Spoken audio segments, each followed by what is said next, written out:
যে আজকের দিনে আল্লাহ পাকের কাছে তত প্রিয় আর কিছু নয়, যত প্রিয় কোরবানি জবেহ করার, রক্ত প্রবাহিত করা। বলুন না সুবহানাল্লাহ।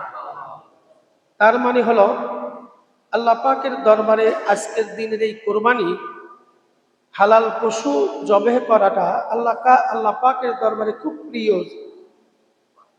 তার কারণ হলো এই জবেহটা মূলত হযরত আদম আলাইহিস সালাম থেকে শুরু হয়ে এসেছে।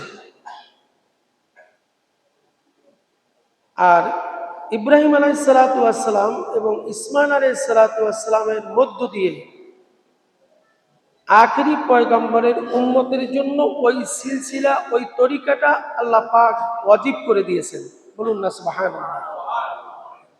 হযরত ইব্রাহিম আলাইহিস সালাতু ওয়াস সালামের আগ পর্যন্ত যত নবী এবং রসুল এসেছেন, সমস্ত নবী এবং রসুলরা কোরবানি করত একটা মাঠে। সেখান থেকে কোরবানির বস্তুকে হয়তো আল্লাহ পাক আগুনের ঝলকে সে পুড়িয়ে ফেলতো, অথবা কোরবানিটাকে সেখান থেকে উঠিয়ে নেওয়া হতো। এই পদ্ধতিতে কোরবানি ছিল। কিন্তু কোরবানির গোশত খাওয়াটা আল্লাহ পাকের পক্ষ থেকে ওই বান্দাদের জন্য জায়েজ ছিল না। হযরত ইব্রাহিম আলাইহিস সালাতু ওয়াস সালাম তার পুত্রকে যে কোরবানি চেয়েছেন, এই কোরবানিটা আল্লাহ পাক এত বেশি পছন্দ করেছেন, নিজ আপন পুত্র সন্তান, কলিজার টুকরা, তাও আবার ৮৬ বছর বয়সে আল্লাহ পাক তাকে দান করেছেন। এমন একটা বৃদ্ধ বয়সে আল্লাহ পাক সন্তান দিলেন, যেই সন্তানটা শুধুমাত্র বাপ পিতার সাথে হাঁটাচলা করতে পারে, এমন ছোট একটা বয়সে তাকেই কোরবানি চাইলেন। আল্লাহ পাকের এই হুকুমটাকে ইব্রাহিম আলাইহিস সালাতু ওয়াস সালাম পুত্রের কাছে জানালেন। পুত্র বললেন, আল্লাহ পাকের পক্ষ থেকে কোরআনের আয়াত নাজিল হয়েছে, ফালাম্মা বালাগা মা'হু সাইয়া, যখন শুধুমাত্র পিতার সাথে হাঁটাচলা করতে পারে, সায়ের সফর করতে পারে, এই সময়ের মধ্যে আল্লাহ পাক এই কোরবানিটা চেয়েছেন।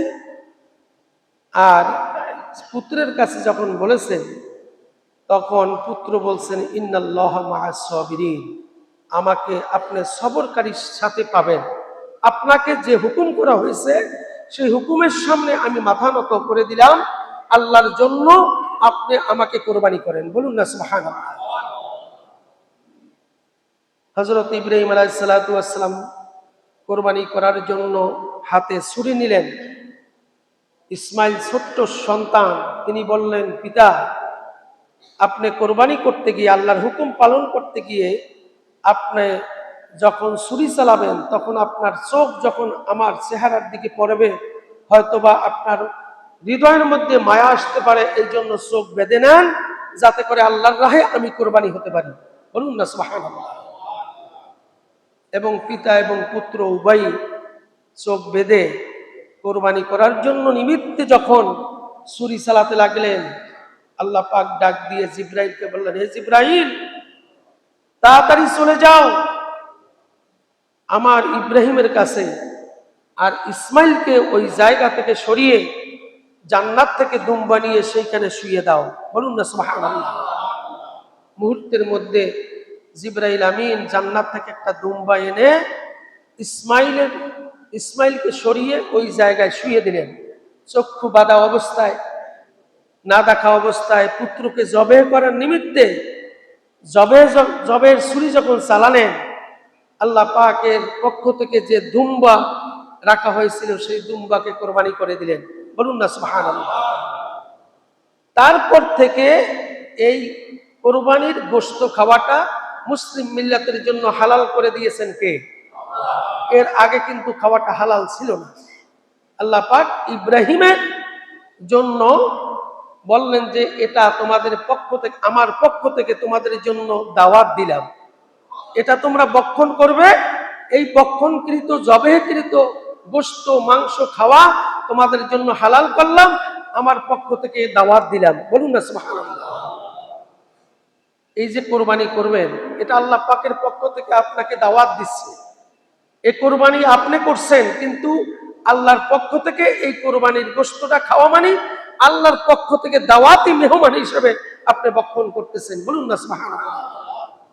এই জন্য আসুন আল্লাহ রাব্বুল আলামিন আমাদের সকলকে কোরবানির, যারা আমরা কোরবানি করতে সক্ষম হয়েছি, তৌফিক দিয়েছে, আমার কোরবানিটা যেন হয় লা ইয়ানালাল্লাহু লুহুমুহা ওয়ালা দিমাউহা ওয়ালাকিন ইয়ানালুহু তাকওয়া মিনকুম।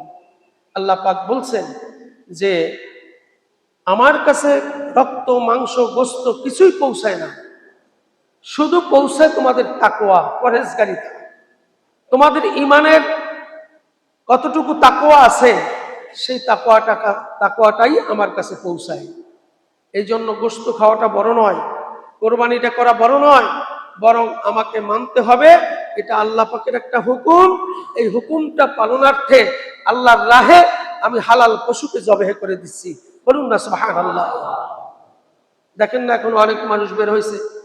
ঢাকা সিটি কর্পোরেশনের দক্ষিণের প্রশাসক, উনি বলেছে যে কোরবানি প্রকাশ্যে এই রকমের পশু জবেহ করলে নাকি ছেলেদের দেমাগের উপর প্রভাব ফেলে, জ্ঞানের উপর নাকি প্রভাব ফেলে, বিকৃত ঘটবে। এ ধরনের মুসলমান এই পৃথিবীর জমিনে, তাও আবার বাংলাদেশে। বলুন না নাউজুবিল্লাহ। এদেরকে শায়েস্তা করা দরকার। এইসব প্রশাসনে যারা গাপ্পি মারা নাস্তিক, যারা শরীয়তের বিরুদ্ধে বৃদ্ধাঙ্গুলি প্রদর্শন করে, এদের বিরুদ্ধে সোচ্চার হওয়া প্রত্যেকটা মর্দে মুমিন, মুসলমান, ইমানদার যারা, তাদের নৈতিক দায়িত্ব এবং কর্তব্য, ঠিক কিনা? এই জন্য আসুন কোরবানি করব কার জন্য? আল্লাহর জন্য। ইন্নী ওয়াজহাতু ওয়াজহিয়া লিল্লাযী ফাতারাস সামাওয়াতি ওয়াল আরদা হানিফা ওয়া মা আনা মিনাল মুশরিকিন। আসমান জমিনের মালিক যিনি, তার দিকেই আমরা মুখ ফিরিয়ে নিচ্ছি। মুশরিক থেকে, শিরক থেকে আমরা মুক্ত হওয়ার জন্য বলেছেন কে? এই জন্য আমরা যা কিছু করব আল্লাহর রাহে, যিনি আমার আসমানের মালিক, যিনি আমার জমিনের মালিক, যিনি আমার স্রষ্টা, যিনি আমাকে সৃষ্টি করেছেন, যিনি আমাকে লালন পালন করেন, যার হাতে আমার হায়াত, যার হাতে আমার মৌত, তার জন্যই আমরা কোরবানি করব, ঠিক কিনা? আল্লাহ রাব্বুল আলামিন আমাদের সকলকে কোরবানি হুকুম পালনার্থে, আমরা যখন কোরবানি করব, একথা বলবেন না কেউ যে আমার নামে কোরবানি করেন, আব্বার নামে করেন, বাবার নামে করেন, এটা বলবেন না। বলবেন, হুজুরকে বলে দিবেন যে আমার পক্ষ থেকে, আমার আব্বার পক্ষ থেকে, আমার দাদার পক্ষ থেকে, আমার মায়ের পক্ষ থেকে আপনি আল্লাহর রাহে কোরবানি করেন। এইটা আমাদের একটা, মানে বলতে বলতে আমাদের একটা এরকমের হয়ে গেছে, নিজেরা আসলে মনে করি না যে এটা ভুল হচ্ছে, কিন্তু আসলে এটা আমাদের ভুল। হুজুর আমার নামে কোরবানি করেন, আব্বার নামে কোরবানি করেন, আসলে কোরবানিটা হবে কার নামে? আল্লাহর নামে। এই জন্য বলতে হবে হুজুর আল্লাহর নামে, আমার আব্বার পক্ষ থেকে, আমি মুহাম্মাদের পক্ষ থেকে আপনি কোরবানি করেন। এইটা হবে শুদ্ধ, ঠিক কিনা? এভাবে আমরা কোরবানি করবো ইনশাআল্লাহ। আল্লাহ রাব্বুল আলামিন আমাদের সকলকে সহি সমজ, সহি বুঝ কোরবানির হক আদায় করে নিজেকে তাকওয়া ভিত্তিক মুসলমান হিসাবে, ইমানদার হিসাবে আল্লাহর রাহে নিজের নফসকে যেন কোরবানি করতে পারি। পশু জবেটা বড় কথা নয়, নিজের আত্মার কোরবানিটা হচ্ছে আল্লাহর কাছে সবচেয়ে প্রিয়, ঠিক কিনা? এই জন্য আমরা হালাল পশু জবেহ করি, কিন্তু মনে করতে হবে আমার আত্মার সাথে আল্লাহ যে হুকুম করেছেন, আমার আত্মার সাথেই সেই কোরবানিটা করতেছি। আমি আল্লাহর রাহে আমার জীবনটাকে আমি কোরবানি করে দিচ্ছি। এই জন্য আল্লাহ পাক আমাদেরকে যেন ওই রকমের কোরবানি করার তৌফিক দেন, যে রকমের কোরবানি আল্লাহ পাক চাচ্ছেন, ঠিক কিনা? আল্লাহ পাক তৌফিক এনায়েত করুন। সকলে বলে আমি। 2 রাকাত নওয়াইতু আন উসাল্লি লিল্লাহি তাআলা রাকাতাই সালাতিল ঈদিল আযহা মা সিত্তাতি তাকবীরাতি, 6টা তাকবীর আছে। ওয়াজিবিল্লাহি তাআলা, নামাজটা ওয়াজিব নামাজ। ইক্তাদাইতু বিহাযাল ইমাম মুতাওয়াজ্জিহান ইলা জিহাতিল কাবাতিশ শরীফাতি আল্লাহু আকবার। এই তাকবীরগুলোতে হাত উত্তোলন করতে হবে। প্রথম ইমাম সাহেব তাকবীর বাঁধবেন, আমরাও সকলে তাকবীর বাঁধলাম। তাকবীর বাঁধার পরে আপনি সানা পড়বেন, সুবহানাকাল্লাহুম্মা ওয়া বিহামদিকা ওয়া তাবারাকা ইসমুকা ওয়া তাআলা জাদ্দুকা ওয়া লা ইলাহা গায়রুক। এটা বলার পরে আর অতিরিক্ত 3টা তাকবীর আছে, 2 রাকাতে 6টা অতিরিক্ত তাকবীর আছে। এই জন্য 3 তাকবীরে বাঁধার পর ইমাম সাহেব হাত বেঁধে সূরা ফাতিহা পড়বেন, কিরাত পড়বেন এবং রুকু করবেন, সিজদা করবেন। দ্বিতীয় তাকবীরে, দ্বিতীয় নামাজে যখন নামাজের জন্য উঠবো তখন ইমাম সাহেব ফাতিহা পড়বেন, তারপর আপনার কিরাত পড়বেন, পড়ার পরে রুকু যাওয়ার আগেই 3টা তাকবীর আবার অতিরিক্ত দিতে হবে। এই 3টা অতিরিক্ত তাকবীর দিয়ে আমরা রুকু করব, সিজদা করব, তারপর নামাজের তাশাহুদের পরে সালাম ফিরাবো। সালাম ফিরানোর পর একটা খুতবা আছে, যেই খুতবাটা শোনা ওয়াজিব। এই খুতবাটা না শুনেই আমরা নামাজ থেকে অনেকেই চলে যাই। এই অভ্যাস আমাদের মুসলমানদের মধ্যে অনেকাংশে অনেকের কাছে আছে, ঠিক কিনা? খুতবা না শুনলে কিন্তু আপনার এই যে আরবি খুতবাটা, এটা না শুনলে আপনার নামাজ হবে না। এই খুতবাটা হচ্ছে আল্লাহর রাসূল দিয়েছেন, সেই খুতবার নিয়মটা কিয়ামত পর্যন্ত চালু থাকবে। আল্লাহর রাসূলকে বাদ দিয়ে কোনো ইবাদত হবে না, আল্লাহর রাসূলকে বাদ দিয়ে কোনো কিছুই হবে না। আল্লাহর রাসূলকে ভালোবাসার মধ্য দিয়ে ভালোবাসা পাওয়া যাবে কার?